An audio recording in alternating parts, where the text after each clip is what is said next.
এখন তো বাজারে খুবই সস্তায় বাঁধাকপি পাওয়া যায়, কারণ এটি ভরপুর বাঁধাকপির মৌসুম। আপনারা কিন্তু এই ইউনিক স্টাইলে একবার হলেও বাঁধাকপি ও মাংস দিয়ে চাউমিন তৈরি করতে পারেন। প্রথমে একটি তরতাজা বাঁধাকপি নিয়ে চিকন চিকন করে কেটে নিতে হবে।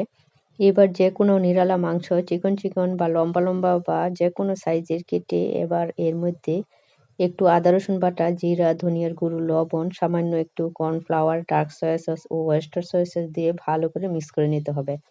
এবার একটি প্যানে তেল গরম করে পেঁয়াজ এবং মরিচ কুচি ভেজে এর মধ্যে রসুন কুচিও ব্যবহার করতে পারেন। এবার মাংসগুলো এর মধ্যে দিয়ে ভালো করে ভেজে বাঁধাকপিগুলো এর মধ্যে দিয়ে ভালো করে নেড়ে চেড়ে ভেজে উপরে সামান্য লবণ, dark soya sauce, oyster soya sauce দিয়ে হাই হিটে রান্না করে নিলেই তৈরি হয়ে গেল বাঁধাকপি মাংস দিয়ে তৈরি ইউনিক আকর্ষণীয় সহজ বাঁধাকপি ভাজি, যা চাউমিনের মতো খেতে পারবেন, যা খেতে খুবই সুস্বাদু এবং পুষ্টিকর। এটি পোলাও কিংবা রুটি দিয়েও খেতে পারবেন।